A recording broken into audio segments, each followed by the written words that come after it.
al comienzo ustedes vieron que había otra persona aquí con nosotros. Estamos hablando de Ricardo Coca, que es secretario financiero de la Universidad Nacional de San Juan. ¿Cómo estás, Ricardo? Muy bien. ¿Todo bien? Todo ok. ¿Qué impresión te deja la convocatoria, la marcha, lo que sucedió el miércoles?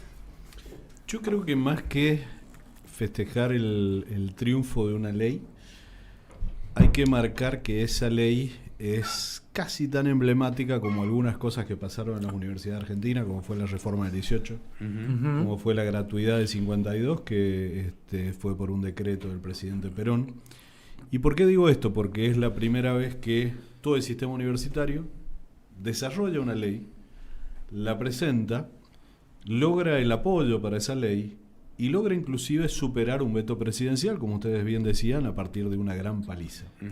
Es decir, esto marca que el sistema es lo suficientemente fuerte como para que, aún en una eventual mayorías circunstanciales, la universidad pública no sea bastardeada, no deje de ser justamente pública, no deje de ser no arancelada como lo es hoy. O sea, creo que es una muestra, así como a López Murphy se le demostró hace ya mucho tiempo que no era cuestión tampoco de atacar el sistema por atacarlo, que el sistema está muy sólido, muy fuerte y que va a responder a cualquiera de estos ataques que se vienen haciendo. ¿No?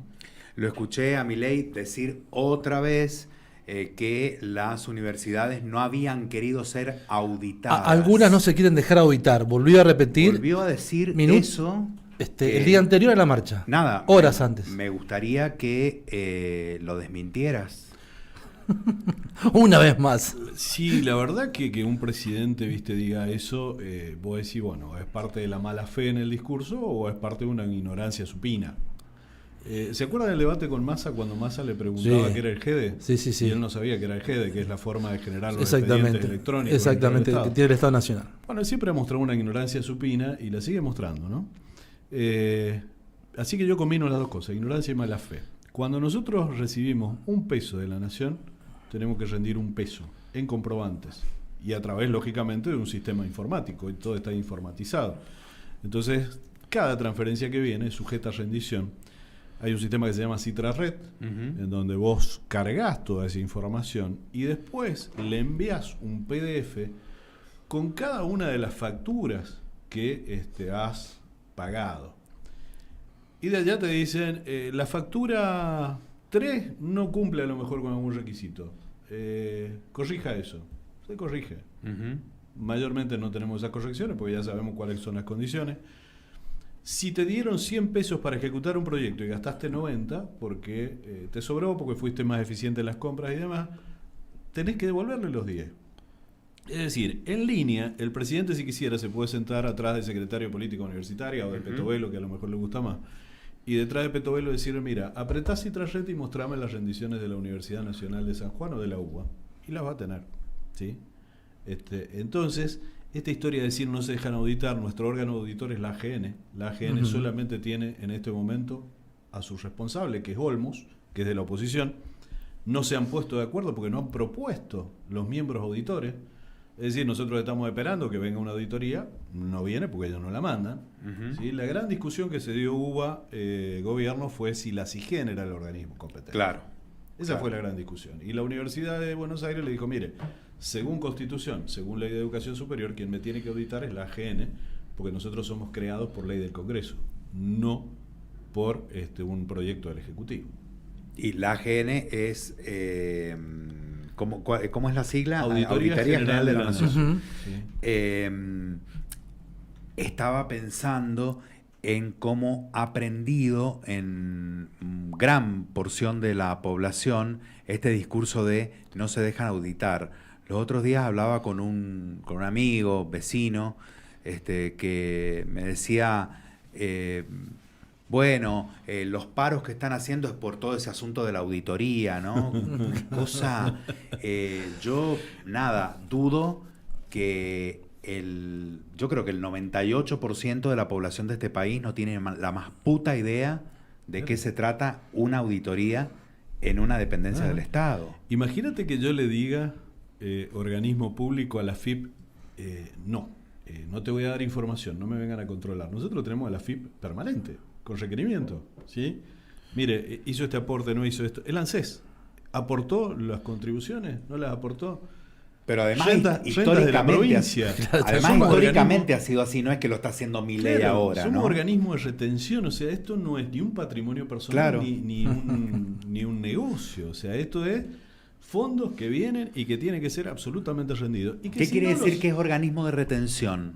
Y que si yo le pago a un proveedor, yo le tengo que retener los impuestos y depositárselos al Estado. Claro, entonces, mirá vos nada. Digo, el sistema está creado de tal forma de que tenga como muchas etapas de control. Ahora, ¿cómo se lucha contra ese sentido común que han creado, que es que se chorean todo, no auditan y toda esta cuestión, ¿no? Sí, yo voy a apelar a lo que decía Humberto Eco, ¿no? Humberto Eco decía que las redes sociales vienen a ser ese nuevo espacio de los idiotas de café. ¿Sí? En gran parte, ¿no? Lo que antes se decía con absoluta libertad en un café entre 3 y 4, y lo podés decir entre cientos de miles, ¿no?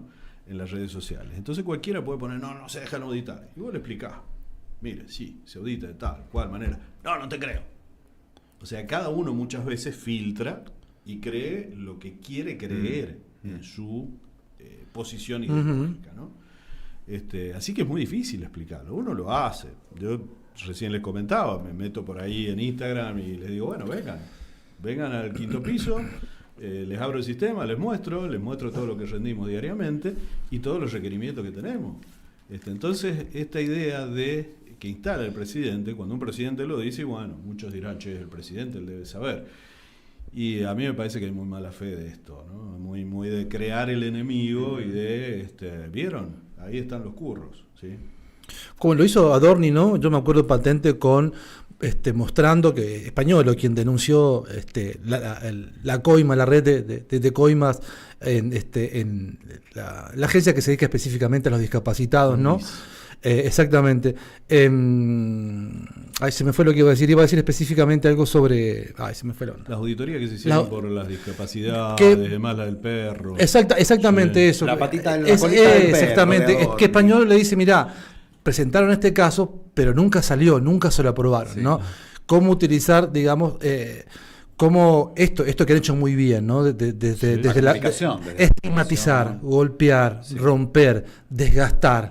Y una vez que lograron eso, bueno, entrar, ¿no? Entrarle a saquearle, a robarle, en este caso, a robarle a los discapacitados. Hay que ser bien hijo de puta. Discúlpenme la poesía, Ricardo, pero hay que ser muy hijo de puta para robarle a los discapacitados. Yo creo que fue el punto de quiebre. Ya venía desgastada la relación con ciertos sectores de la sociedad, ¿no? Pero ese fue el mayor punto de quiebre. Como que la sociedad estaba ya muy acostumbrada a que los jubilados cobren mal. Entonces, bancando. Les pegan a los jubilados. Ay, sí, son jubilados, qué sé yo. Están acostumbrados a recortes en otros lados. Pero cuando vino el tema de discapacidad, como que ahí hubo un quiebre, ¿no? Claro. O sea, un presidente discutiendo con un chico que tiene autismo. O sea, una cuestión bastante grosera, si se quiere, ¿no? Entonces yo creo que ha habido un desencantamiento a la vez de una muy mala praxis económica y de una pésima praxis política, ¿no? O sea, yo creo que este gobierno lo que más aduce es una infantilidad política de creer que se puede enfrentar con todo el mundo y que no necesita acuerdos para gobernar. Que todos los gobernadores te voten en contra un veto de los ATN, a pesar de lo que ellos hacen de hacer algunos ATN extra como para tratar de conseguir votos. La verdad que muestra la mala praxis, ¿no? Siempre les va mal a los directores, a los presidentes, a los directores ejecutivos, a los secretarios, a todos los funcionarios de gobierno les va mal cuando pretenden no consultar, hacer lo que se les canta, ¿no? Yo que he tenido participación en varios lugares del Estado que han funcionado de modo colegiado, digamos, ¿no? Siempre quedan entrampados ahí en una cosa de esto que vos decís, ¿no? De no tejer acuerdos, ¿no? Claro. Que es lo que Milei sigue haciendo, sigue rompiendo, o sea, sigue mintiendo con el asunto de la auditoría. Quizás piensa que eso le va a dar algún rédito político. Vos pensás que nosotros como sistema, lo que menos nos interesa es confrontar. O sea, somos parte del Estado. Claro. Que tenemos que llevar adelante todo un proyecto educativo. Entonces lo que menos te interesa es estar desgastando fuerzas en confrontar. Ahora, cuando en un decreto de veto el propio gobierno te dice, si tuviéramos que retrotraer la situación de los docentes y los no docentes a diciembre del 2023, que es cuando asume Milei, les tendríamos que dar un 45% de aumento, gracias por confesar, ya ni tengo que explicar yo que nos han atrasado los salarios, lo pusieron en un decreto, 45% de atraso salarial. O sea, un JTP simple cobrando 250.000 pesos. Es locura. Sin considerar antigüedad, no estoy hablando de básico. Se gastó la mitad en el bondi. Claro, un semi cobrando 500.000 pesos. Y el exclusivo, que son el 17% nada más de la planta de la universidad, y en el orden nacional están en el orden del 20-25. 40 horas semanales. 40 horas semanales y no se pueden dedicar a otra cosa. 1.200.000. Claro. O sea que entonces vos decís, bueno, si no te interesa. Y otra cosa de el proyecto de presupuesto. Milei siempre dijo no. Capital humano, la educación y la salud. La verdad que no mostró nada en eso. Proyecto de presupuesto de este año dice, deróguese este artículo de la Ley de Financiamiento Educativo que dice que la educación tiene que ser el 6% del PBI, la inversión en educación. Lo derogan. O sea, si se aprueba, ¿no? Y no lo tocan. Deróguese el 1% para ciencia y técnica. O sea, no me interesa la ciencia, no me interesa el conocimiento, no me interesa desarrollar las sociedades del conocimiento. Me interesa depender de Estados Unidos, de quien quiera depender. Deróguese 0,2 para educación técnica. Entonces que me vengan a decir en una campaña electoral, no, estamos muy preocupados por la educación, y hermano, no me pongas en los papeles que no lo estás. Por lo menos fingí.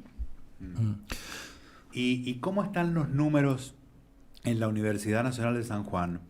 Porque también dentro de este circo de fake news que están lanzando todo el tiempo desde el gobierno, aparece este presupuesto que en sí es una fake news respecto de cómo lo presenta Milei, claro. Porque incluso creo que representa menos porcentaje que antes la inversión, claro, en el sistema universitario argentino, ¿no? Sí, y él lo presenta como un aumento. Como un aumento. ¿No? Y siempre y cuando la inflación sea la que él dice, claro, y el dólar, que él dice que va a estar 1.400. Recordemos que... No, pero ya de movida es la misma guita, pero claro, que hace 3 años, digamos, ¿no? Sí. Que el del 23. Sí, a ver...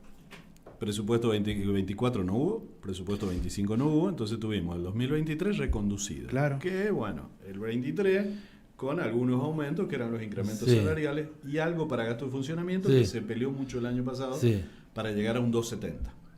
Este año el incremento para gasto de funcionamiento ha sido el 20. ¿Sí?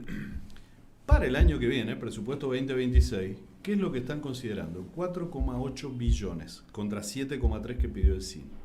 El Consejo Interuniversitario Nacional. 4,8 billones es exactamente lo que se va a ejecutar en el sistema universitario durante este año. O sea que si vos considerás que va a haber una inflación que ellos estiman en el presupuesto del 15%, que sabemos que no se va a cumplir ni mucho menos, ya estás diciendo, bueno, estamos con lo de este año y a eso hay que detraerle un 15% de inflación, o sea que es más ajuste. ¿Sí?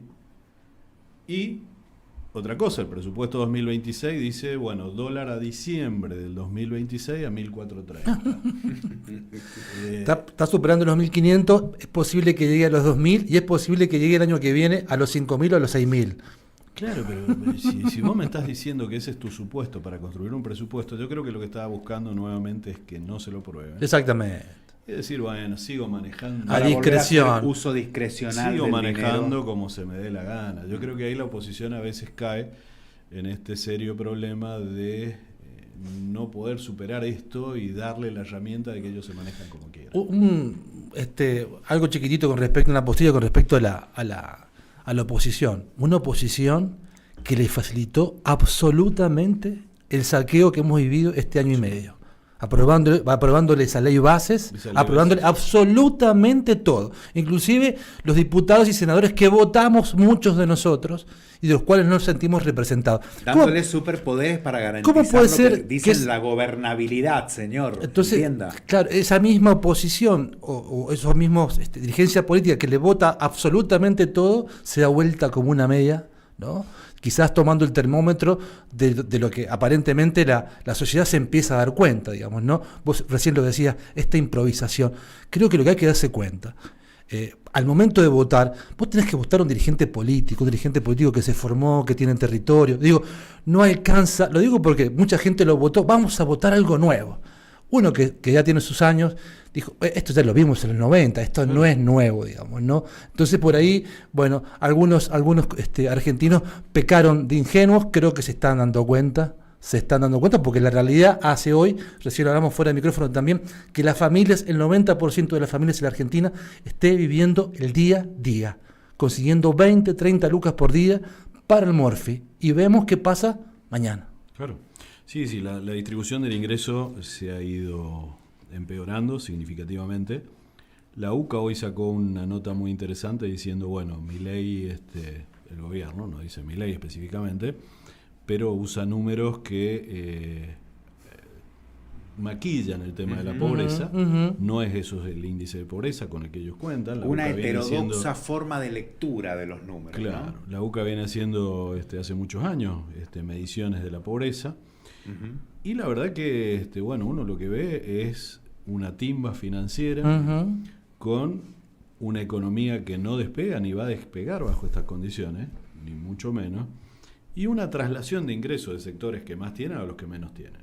El vocero presidencial dice, no, para poder darle este aumento a la universidad tengo que quitarle 4 meses el presupuesto al Congreso, o tengo que echar 66.000 empleados públicos, o tengo que bajar planes sociales.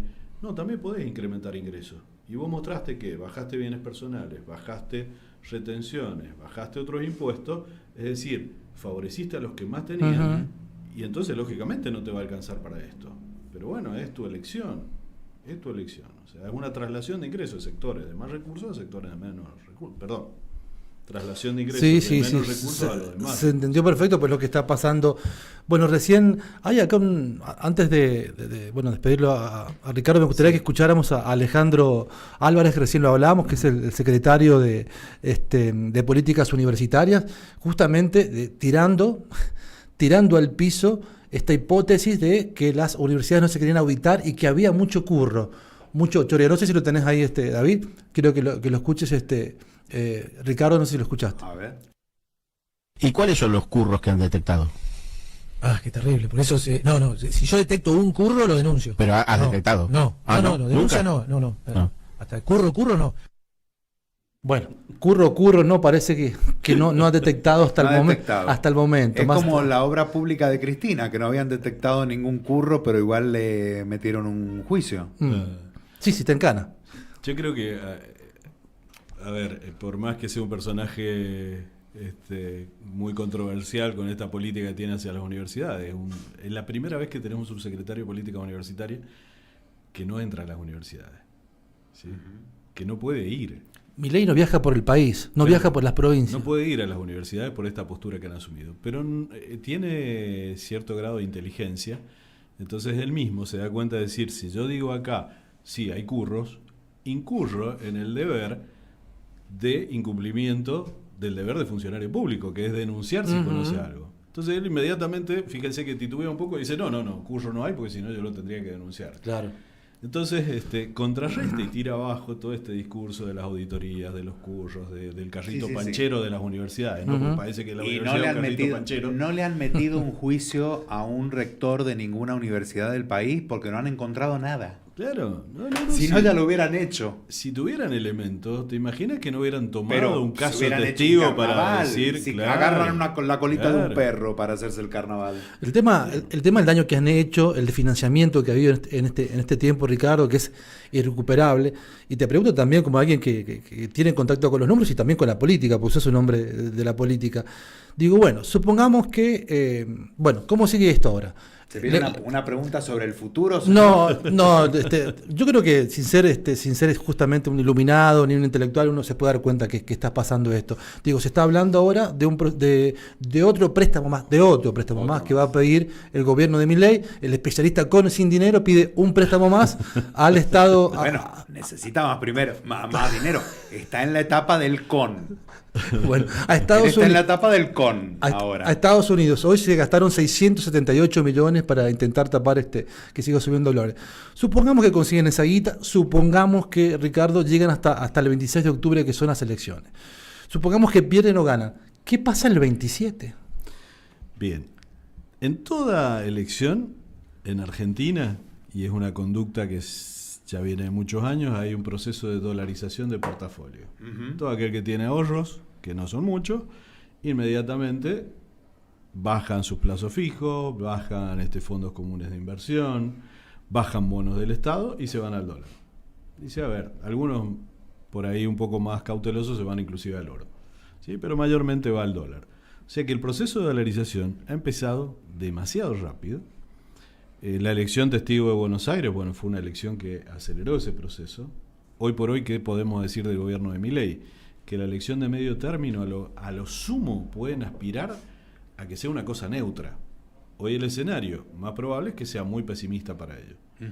Si fuera un escenario neutro, que más o menos sacamos un 40 y pico, no les permitiría hacer las reformas que quieren hacer. No les permitiría privatizar las universidades, no les permitiría privatizar la salud en gran medida, ni seguir vendiendo empresas. Es decir que tenés un escenario de Pato Rengo de 2 años, de un presidente que va a seguir vociferando, si se queda.